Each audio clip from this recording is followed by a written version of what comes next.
My grandpa asked in surprise where my car was, then realized my family had erased me. Hi, I'm Ethan, 29, and 3 months ago I found out the car my grandpa gave me was now my sister's and no one thought I deserved to be told. It happened on a Saturday. Not a dramatic Saturday. Not a someone's in the hospital, or we need to talk kind of Saturday. Just a regular, humid afternoon, the kind where bees hover over soda cans and your shirt sticks to your back before noon. I was at my grandparents' house, sweaty and glitter-covered from the holiday ornament samples I'd been boxing all morning, when Grandpa opened the door and blinked in surprise. "Buddy," he said, "why'd you come by taxi? What happened to the BMW we gave you for your 21st? Before I could say a word, my mom stepped into a hallway with that bright, practiced smile that always meant she was about to reroute reality. "That car belongs to his sister now," she said lightly, like we'd all agreed on this at brunch. And just like that, the floor under me shifted. The room went quiet. Like movie quiet. My uncle paused mid-bite. Even the old grandfather clock ticked louder. I saw my reflection in the hallway mirror, sweaty, paint-smeared, holding a box like I was delivering something instead of getting sucker-punched. My sister Bree poked her head around the corner, sipping water through a straw like nothing was happening. "It's just logistics," she chirped. "I have meetings." Meetings. This was the car my grandfather had driven me to pick out, sensible, safe, reliable, the one he said a small business owner needed to transport goods, not just himself. A trunk big enough for market racks. Good brakes. A car for work, not for show.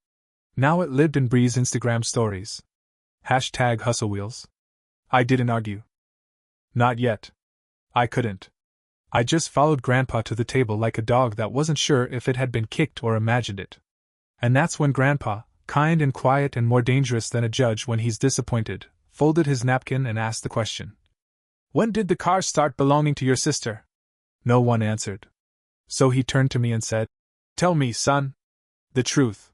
And in that moment I knew, this wasn't just about a car. This was about all of it. I looked at Grandpa, then down at the cardboard under my thumbnail where I'd been pressing until the edge cut skin. The truth was embarrassing in its simplicity. "I don't know when," I said. "It just happened." That's what stung. Not the taking. The assuming. Like the car, and by extension I, were just resources to be redistributed. It started slow. Bree needed it for a collab. Then a brand meeting. Then Mom chimed in with, "You hardly drive, honey. Bree's schedule is busier." Like being quiet meant I didn't need things. Like my business, a real, taxable, inventory-heavy business, was some Etsy side hustle compared to Bree talking into ring lights and pitching hair gummies. I'd started Wade Works in a garage. My hands smelled like lacquer, not influencer candle drops. I painted each ornament by hand, snowflakes, tiny cabins, custom names. Bree? She posted mirror selfies with my car keys and frame. The charges began next. Small ones, sneaky. A promoted post here, an influencer collab charge there, all hitting my business card because I'd foolishly shared it for family marketing. "I'm supporting your growth," Mom said. By the time I noticed I was bleeding financially, the car had become hers. The narrative rewritten like a group project where I brought the supplies and she stapled the pages and got all the praise. When I finally said, "I need the car back," Bree blinked like I'd insulted her dog. "You work in a garage," she said flatly. Grandpa listened to all of this without interrupting. Just small, steady nods like tally marks on his soul. Then, softly, he said, "They've been calling it love to make it go down smooth." That one sentence cracked something in me. Because he named it. Without anger. Without excuses. And for the first time in my life, I realized I wasn't crazy. That night, I opened every statement I could find, business, personal, shared. I sat on the cold garage floor with a busted heater humming weakly, and I made a spreadsheet titled, "Everything I've Paid For." It was ugly. Mortgage transfers. Utility bills. Just until the tax return. Hundreds in ad charges I never approved. Gas for a car I didn't drive. Inventory gifted to influencers, who never tagged us. Refunds Bree issued on my behalf. To build goodwill. I tallied it line by line until the total hit $8,742.19. That's when I stopped breathing like a man and started breathing like a business owner. They weren't helping me grow. They were siphoning. Wrapping it in family bows, calling it teamwork. I was the bank. Bree was the face. And Mom was the project manager of the heist. Then came the final straw, a new group chat invite. Holiday Strategy 2024. Color-coded. Bree to handle marketing. Dad on logistics. Profit split. 60% Bree marketing. 20% family fund, aka house bills. 20% Wade materials. That meant I got reimbursed for supplies only while doing all the work. Oh, and Bree wanted the square reader too. Just for ease. I didn't respond with a long speech. I sent a message to the group titled Statement of Transfers plus Boundary Notice. I attached the spreadsheet and wrote, Here are receipts for all payments and business losses I've covered this year. I will no longer fund family expenses. I will not use Bree's marketing. I will not split profits. The BMW must be returned by Friday at 5 p.m., or I'll report unauthorized use of a business asset. This is a boundary. The replies came fast. Mom. Threats? To your own mother? Bree. Over a car? Grow up. Dad. Let's calm down. But I didn't reply. At 5:23 p.m. on Friday, the BMW still wasn't in my lot. At 5:26, I clicked Report Vehicle Misuse with my insurer. Attached the spreadsheet. CC'd my aunt, the paralegal. CC'd Grandpa. Subject line. Record for business files. I didn't know what would happen next. But for the first time, I felt like I was the one setting the rules. And that changed everything. At 7:11 p.m., headlights swung across my workshop lot. Bree stepped out of the BMW like she was discarding an old pair of shoes. She tossed the keys toward me, didn't meet my eyes, and muttered, The tank's low. There was a new scratch on the rear door, one she didn't mention. I took photos. She ordered an Uber and stood awkwardly while it arrived. I didn't say a word. When she left, the lot went still quiet, like after a storm. The banner I taped up flapped against the wall. Hand-painted ornaments, cash, card, Venmo. Family discount, suspended. Taping that sign had felt both stupid and necessary. Like posting a boundary in 12-point font. That night, I slept 4 hours on the floor of the shop again, but not from stress. From peace. The next morning, Grandpa showed up at my booth before dawn. Old wool coat, thermos of coffee, 6 ornaments he didn't need. He didn't ask questions. Just sat beside me on a folding stool, sipping coffee and making commentary like a color analyst at a minor league game. Nice hook on that, Jay. Good balance in the tail. He never once brought up the family group chat chaos. He didn't need to. His presence was the comment. By noon, I'd sold out of the dog bone ornaments. A woman asked for a Milo, with a tiny heart, and while I painted it, my phone buzzed nonstop. Mom. You embarrassed us with that email. Mom again. If our insurance premium goes up, you're paying. Mom once more. We're family. Family means we share. I muted the thread and painted Milo, in clean, soft strokes. My hand didn't shake. Around 2 o'clock, my dad wandered by. Hands in his jacket like they didn't want to be seen. Your mother's upset, he said to no one in particular. I looked at him and said, I won't discuss money without Grandpa present. He nodded once and left like a man realizing he showed up to the wrong waiting room. That night, Mom posted a vague status on Facebook. Some children forget who fed them. She tagged me. One aunt called to say, Just apologize. Another texted, Proud of you. Quietly. And that's when I realized silence doesn't always mean peace. Sometimes silence is a smoke alarm. Sunday morning, Grandpa called for a family coffee. His version of DEFCON 1. Everyone showed up, because when Grandpa says come, you come. The dining room felt like a courtroom with biscuits. 2 folders sat in front of him, one with my spreadsheet, and one with a neat stack of documents, tabbed in red and blue like little legal landmines. Mom opened first. Dad, Wade's blowing this up over nothing. Bree needed support. He's punishing her for being successful. She said successful, like Bree had built something other than ring light debt. Grandpa didn't raise his voice. He tapped the spreadsheet. Wade has transferred just under $9,000 to your household this year, he said, and covered another $2,000 in unauthorized business charges. He also lost access to a vehicle I purchased specifically for his work. He turned to Bree. That is theft by use. Even if you didn't mean harm, you took what wasn't yours. Bree's mouth opened. Nothing came out. Mom laughed brittle, nervous. Don't use legal words. This is family. Family, Grandpa said evenly, should be the last place you encounter theft. Silence. The kind that's heavy and hot. Then he turned to me. What do you want, Wade? I didn't make a speech. I just said, I want the charges to stop. I want repayment on a plan. And I want a boundary. My business is mine. Grandpa nodded. Good. Then he pushed the second folder toward me. And I want you safe. He'd reassigned a small trust he'd built quietly for family needs, now earmarked for Wade Works. Enough for a proper lease and a second workbench. Mom's chair screeched back. You can't reward his tantrum. Her voice cracked like she knew she was losing ground. You're encouraging selfishness. Grandpa, unbothered, poured more coffee. I'm encouraging work. And boundaries. Dad tried to jump in with a diplomatic half measure. Maybe Wade could still contribute to the house, once things stabilize? I shook my head. No. I won't fund the house. If you need help, I'll bring groceries. That's where it ends. Bree's voice came soft. So where does that leave me? I was counting on no collabs. Grandpa looked at her like she was a wayward intern. If your brand needs your brother's money to exist, he said gently, then it isn't a brand. It's dependence. And that was it. No shouting. No storming out. Just the truth. After the meeting, I didn't go home. I went straight to the workshop. Opened the folder. Read the trust paperwork again like it might disappear if I blinked too long. It didn't. That same night, I signed a lease on a corner unit. Brick walls, big front windows, drafty as hell, but it felt like mine the second I stepped inside.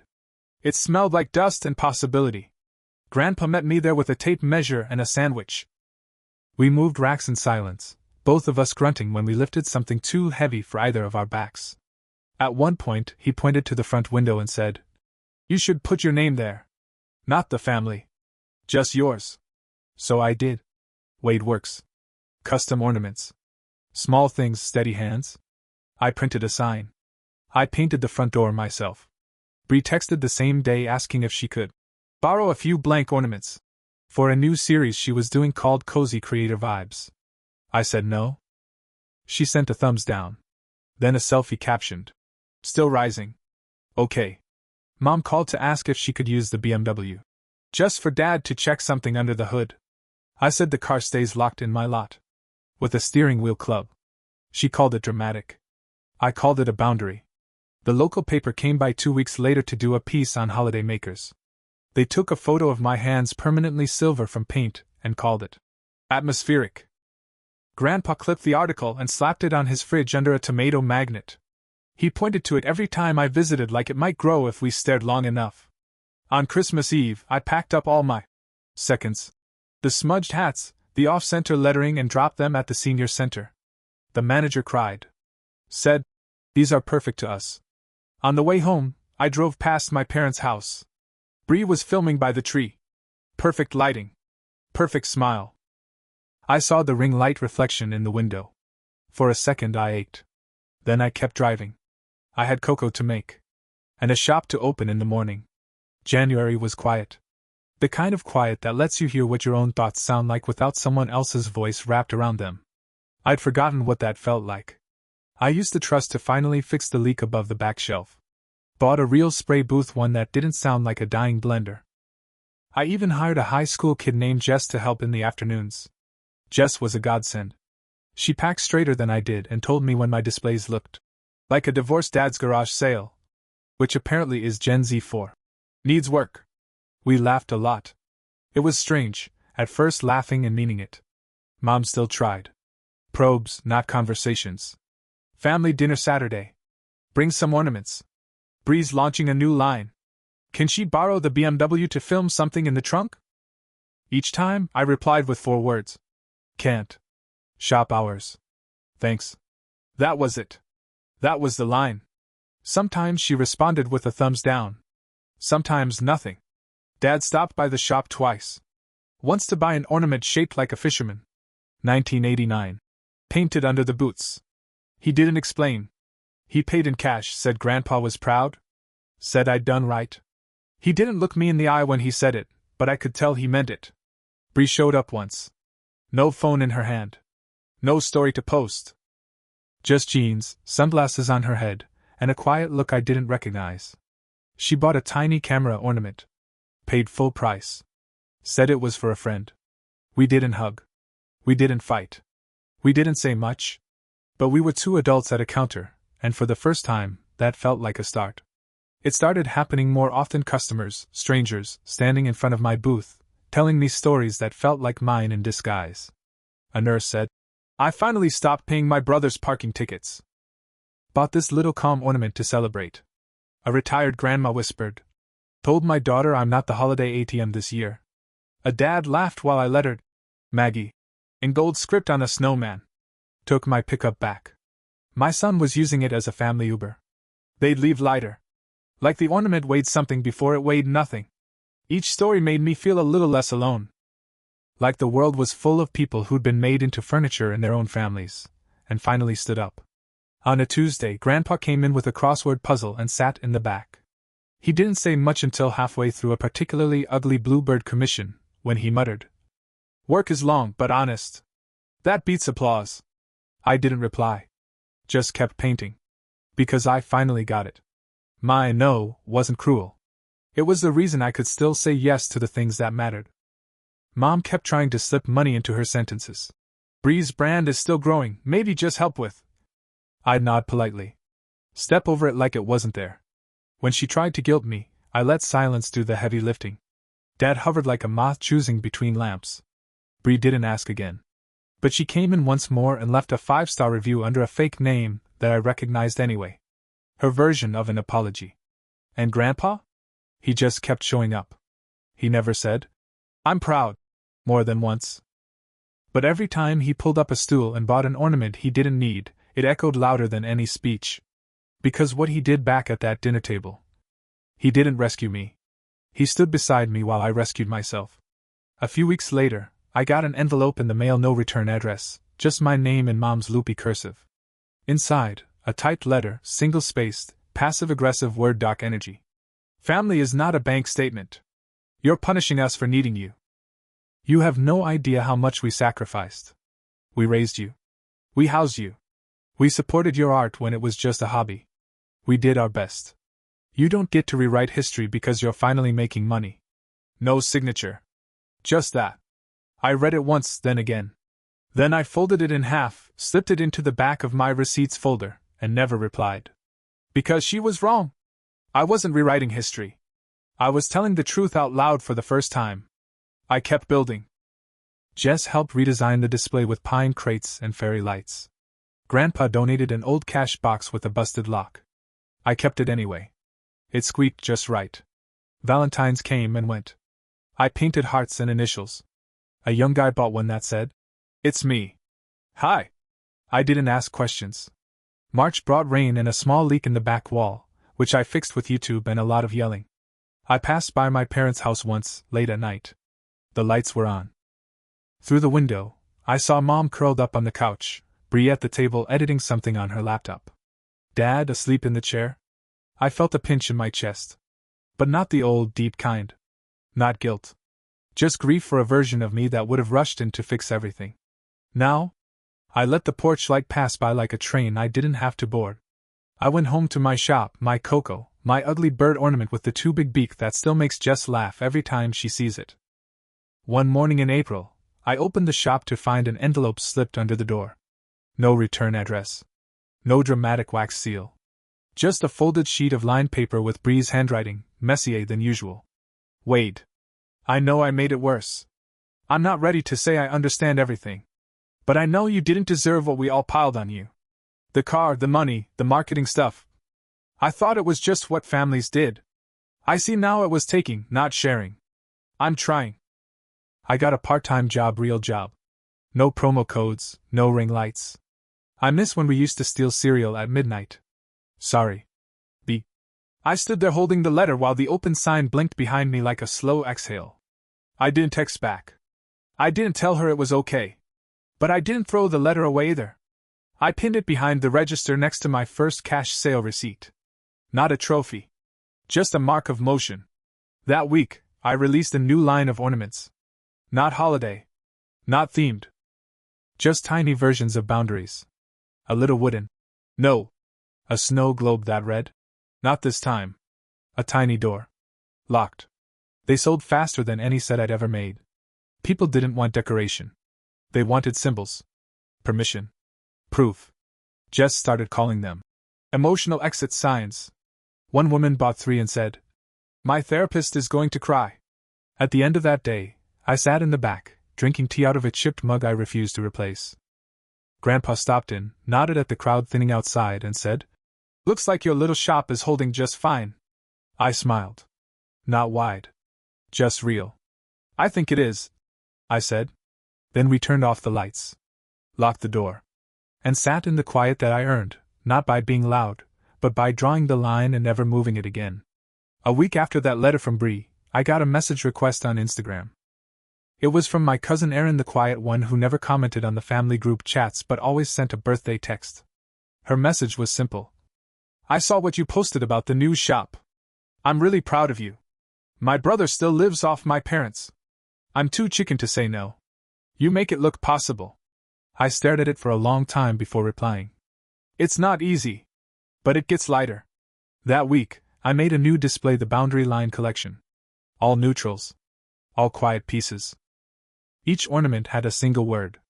Enough. Still mine. Never again. They sold out in a day. Not because they were pretty. Because they were true. That Sunday, I stopped by Grandpa's house to bring him his usual coffee, crossword, and 2 broken ornaments I'd botched beyond saving. He likes the rejects. Says they're honest. We sat on the porch, warm wind moving the old wind chimes. He didn't ask about Mom or Bree. Just said, "You look taller." I laughed. "Same 5'11". He shook his head. "I meant in your bones." We sat in the hush. And I realized this: he was the only one who never asked me to be different. He just waited for me to be ready. That night, I walked the shop alone. Turned off each light slowly. Ran my hand over every surface like a ritual. And when I locked the door, I didn't feel like I was keeping anyone out. I felt like I was keeping something safe. It happened without fanfare. No announcement. No family explosion. Just a soft recalibration I didn't even notice at first. Dad stopped texting entirely. The man who once sent thumbs-up emojis like smoke signals now sent nothing at all. I took that as a kind of peace treaty. Not agreement, just acknowledgement that we live on separate banks of the same river now. Mom still sends the occasional group message. "Easter dinner, RSVP. Bree's new site is live, please share. Wade, hope business is steady. We're all rooting for you." I never reply. But I don't block her either. That's the difference now. My boundaries don't need to shout. One night, Bree came in again. Just her. No camera. No filters. Just a girl holding a peace offering, 2 takeaway cups of cocoa, and a soft look I hadn't seen since we were kids. She didn't speak for the first few minutes. Just looked around the shop. Touched one of the snow globes on the shelf with the gentleness of someone handling regret. Finally she said, "I didn't know how far gone I was. Until you stopped carrying me." I nodded. Didn't rush to make her feel better. Just let the silence breathe between us. "I got a part-time job," she said. "Actual hours. Actual taxes." I raised an eyebrow. "It's not glamorous," she added. "But it's mine." We didn't hug. Still not there. But when she left, she said, "Next time, I'll buy something." That felt more real than any apology. Later that week, I added a new shelf near the register. No label, no fanfare, just a rotating selection called First Steps. The first item? A tiny cocoa mug with the words, "Trying counts," in gold. Sold 2 the next morning. 2 weeks later, I got an invitation in the mail, not a text, not an email. An actual envelope. Heavy cardstock, calligraphy printed like it was trying very hard to be heartfelt. Walker family gathering, backyard barbecue, all welcome. I set it on the workbench and stared at it like it might combust. On the back, in faint pencil, Mom had written, "Please come. We'd like to show you we're trying." I didn't go.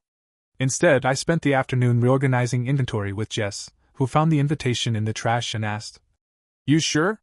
"Yep," I said and meant it. At 6 p.m. Bree posted a story, Mom at the grill, Dad wearing an apron that said, "Kiss the cook only if you're related." And I didn't feel anything. Not anger, not guilt. Just stillness. And honestly, that was the win. The next day, Jess surprised me with a new sign. This space was built from boundaries. We hung it in the back by the packing station. Every customer that came through read it. One cried. Bought 6, still mine, ornaments for her sisters. That night, I swept the floor, turned out the lights, and stood by the front window just breathing. Outside, the world moved on.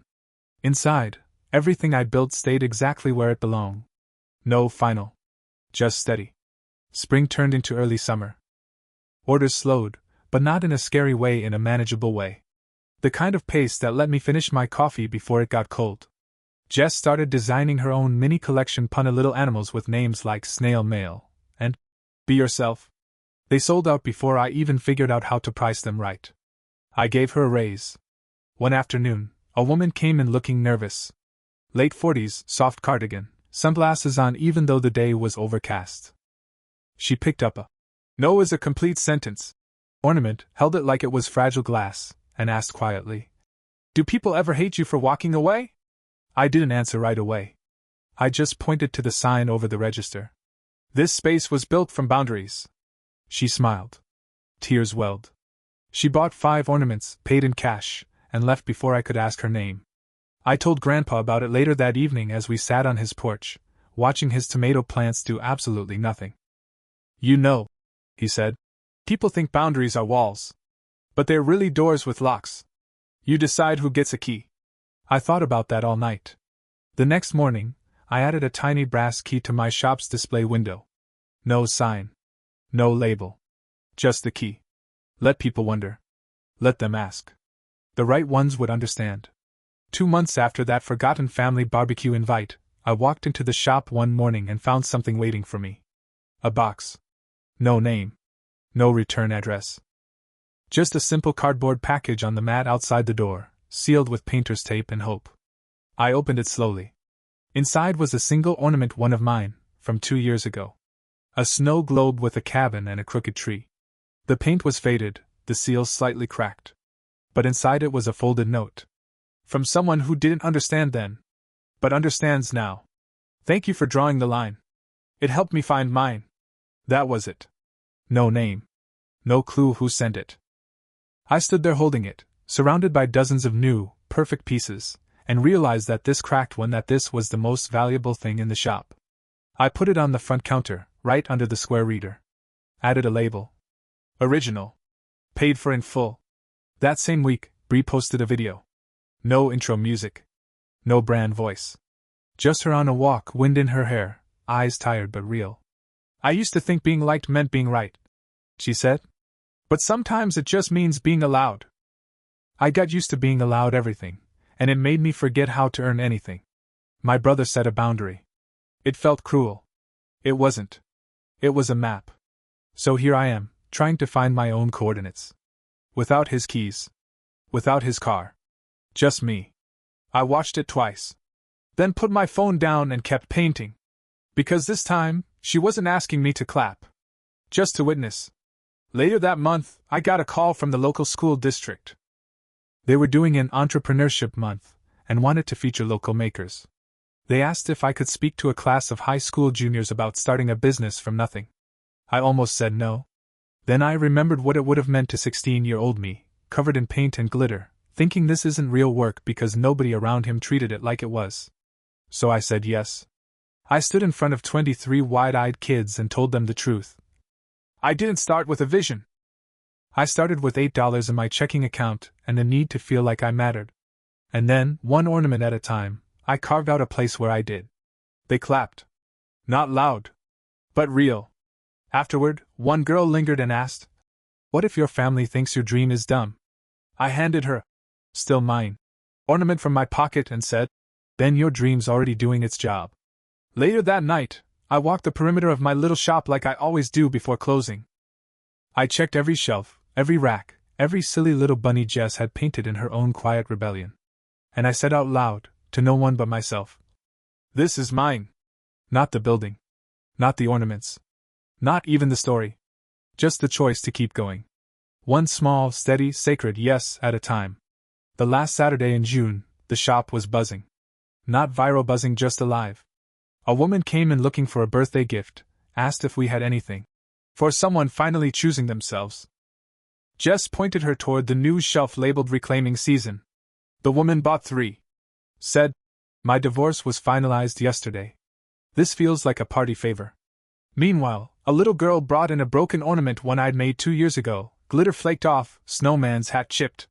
She looked crushed. "He's my favorite," she whispered. "Can you fix him?" I nodded. "Absolutely." She grinned and said, "I told Mom you would." That's when it hit me. Somewhere along the way, this shop stopped being just mine. It had become a refuge. A place where broken didn't mean worthless. It meant in progress. Later that evening, Grandpa came by, as he did most Saturdays now, and dropped off a folded article from the local paper. Another story, this one about small businesses that survived the odds. The headline read, "Steady Hands, How One Maker Turned Boundaries into Belonging." He didn't say a word. Just tapped the photo of my window and winked. I nodded, throat tight. Around closing, Bree texted, "I started a new job. No hashtags. Just work. Feels good. Then, if it's okay, I'd like to stop by sometime. Not for anything. Just to see the shop." I stared at the message. Not because it shocked me, but because of how normal it felt. And I realized this is what healing looks like. Not fireworks. Not speeches. Just showing up. A few days later she did. Jeans, sneakers, and a paper bag of pastries from the good bakery. She didn't ask to go behind the counter. She didn't bring a camera. She just sat. Watched. Asked if she could help label boxes. She stayed for 2 hours. Before she left, she bought an ornament. It was one I'd made by mistake, a tiny open door. No words on it. She looked at me and said, "I think I'm finally ready to build something that's mine." I said, "Good." And I meant it. I didn't need her to apologize again. She already was. The next month, the local artisan fair invited me to be a featured vendor. Me. The guy who used to paint ornaments in a garage with a heat lamp and a circuit breaker that couldn't handle ambition. Now, I had a real booth space. A vinyl banner. A fold-out sign that read, "Wade Works Handcrafted, no apologies." I brought everything. Dog bones, tiny cabins, snow globes that didn't leak, ornaments that just said, "No," in big friendly letters. And I brought the cracked snow globe too. The returned one. Set it right by the square reader, no label. People asked? I told the story. Not as a wound, but as proof. By noon, we'd sold out of 3 collections. By 2 o'clock, Jess was managing custom orders on her own. By 4 o'clock, a woman from the city council handed me a flyer. Interested in joining the Small Business Advisory Board? Me? That night, I sat in the back room with a thermos of coffee and let myself cry. Not because I was sad, but because I'd spent years thinking peace was earned through suffering. That if I gave enough, bent enough, carried enough, I'd finally be allowed to keep something for myself. Turns out, the only thing I ever needed was permission. From me. I checked the lock on the front door twice that night. Not out of fear. Out of habit. Because I know now. Peace isn't quiet that's handed to you. It's the quiet you claim. It's the silence that follows your first real no. It's every broken ornament you refuse to throw away because it still holds the story. Let me know when to finish it. One evening in August, just as the sun was melting into the horizon and the front windows of the shop caught that warm, gold streak of magic, a teenage girl hovered near the doorway. Hoodie sleeves past her hands, phone clutched like armor. I smiled, nodded. She didn't come in. Just pointed to the sign that read, "Custom names available," and asked, "Do you do names of people who don't talk to you anymore?" That question stopped me. I said, "All the time." She stepped inside. Looked around like the shelves might bite. Then whispered, "I want one for my dad. He left last year. But I still want him on the tree." She handed me a scrap of notebook paper. It said, "Nathan. Blue. Gold trim. Tiny stars if possible." I made it that night. Packaged it in a brown box, tied with string, and added a tag that said, "Love doesn't expire. It just shifts." When she picked it up, she didn't smile. But her shoulders loosened. That was enough. That week, I added a new ornament to the shelf. "For the names we say anyway." It sold out by Sunday. More people came with stories. One woman brought her mom, who had dementia. While I painted her name on a snowman, she told me how her mother forgot birthdays but never forgot kindness. A man asked for an ornament that just said, "Still standing." When I handed it to him, he looked like someone had just given him a map out of somewhere dark. The shop was turning into something else. Not just retail. Ritual. Grief and joy in 2-inch ceramic. And me? I was finally at peace with the truth. My job isn't to fix the people who broke me. My job is to build what they tried to take. Steady hands. Sharp lines. Clean lettering. September brought the email I didn't expect.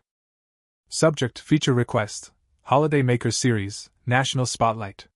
From a producer at a daytime show I'd grown up watching in my grandma's kitchen, where everything smelled like cinnamon and... Don't touch that.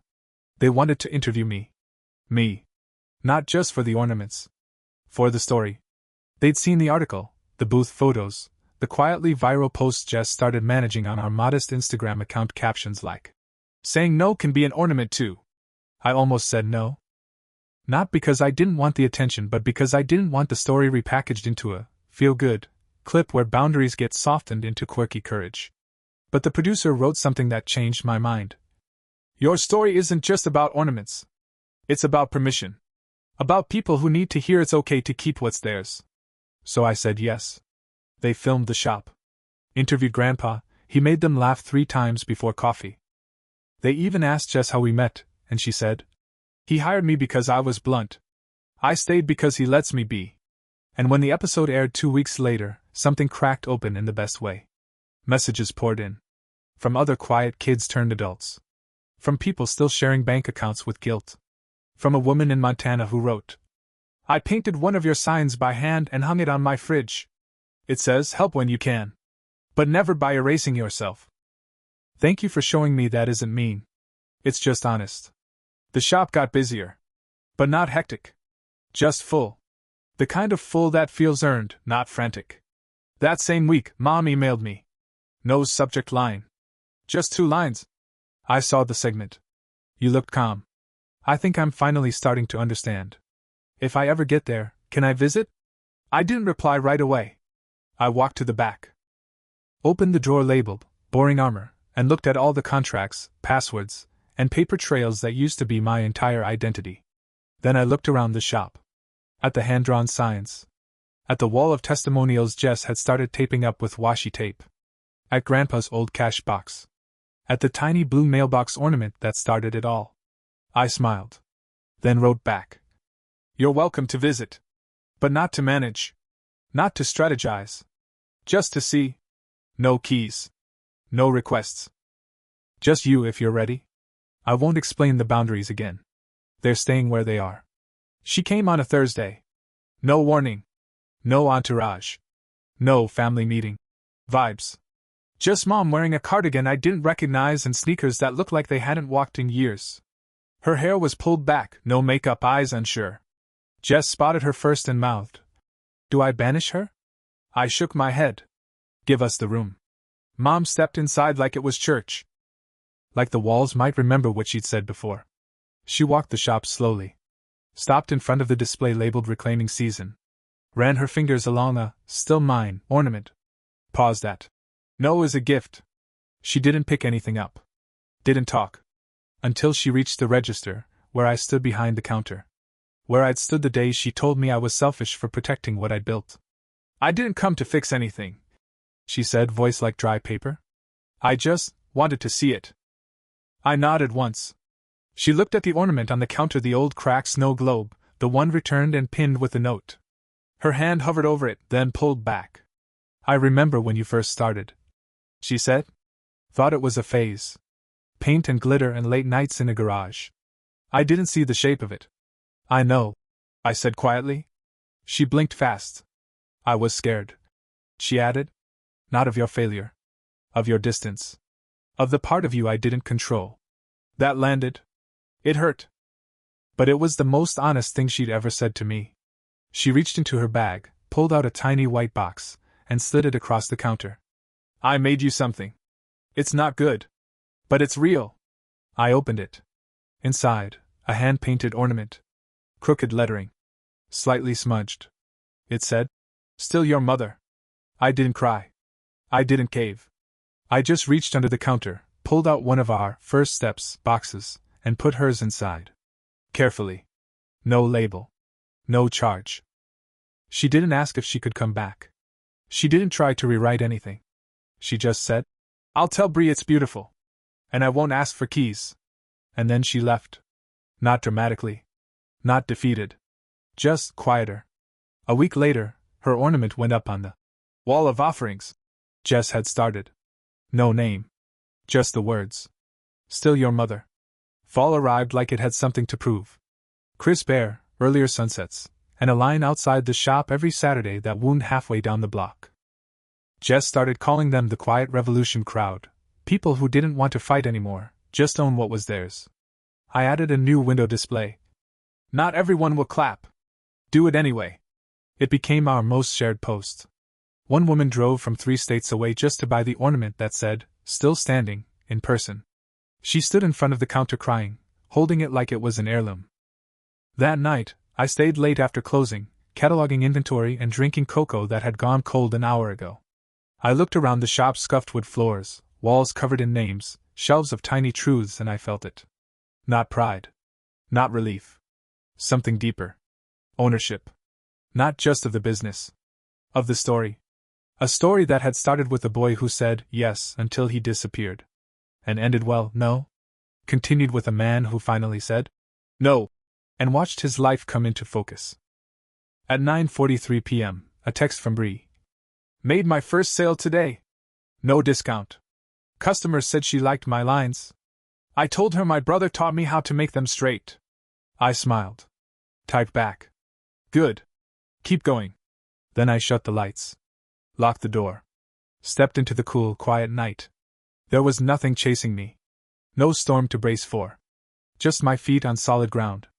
A life built from lacquer and grit, and one boundary at a time. No final here, just a door still open, only now, I have the key. December came fast. The shop was glowing, packed, noisy in a warm way, laughter, ribbon snips, Jess shouting over the heater. "I need 5 more still here's and 2 more not this times." The front window fogged from the inside, the bell over the door barely rested between customers. I stood behind the counter, hands speckled in silver paint, and watched it all. I wasn't the bank anymore. I wasn't the fixer. I wasn't the free ride. I was a man with a life that looked like it belonged to him. One afternoon, Bree showed up. Coat dusty, boots scuffed, eyes real. She waited until the line cleared, then walked to the counter and pulled something from her coat pocket, a single, hand-painted ornament. It said, "Boundary Builder." She handed it to me without a word. I turned it over. On the back, she'd written in tiny lettering, "Thanks for holding the line. I found mine." I nodded. Took a photo. Hung it in the center of the front window. No price tag. That same week, Grandpa came in with a thermos and a plastic bag filled with God knows what. He sat at his usual stool near the register and muttered, "Brought you something stupid." It was a tiny wooden sign. Burned into the surface with his old soldering iron were 5 words. "No" is a full sentence. I hugged him. Real tight. The day before Christmas Eve, I closed early and packed a box labeled, "Not Perfects, Senior Center." I dropped them off like always. The director hugged me and whispered, "We wait for these all year." On the way home, I passed my parents' house. I didn't stop. Didn't stare.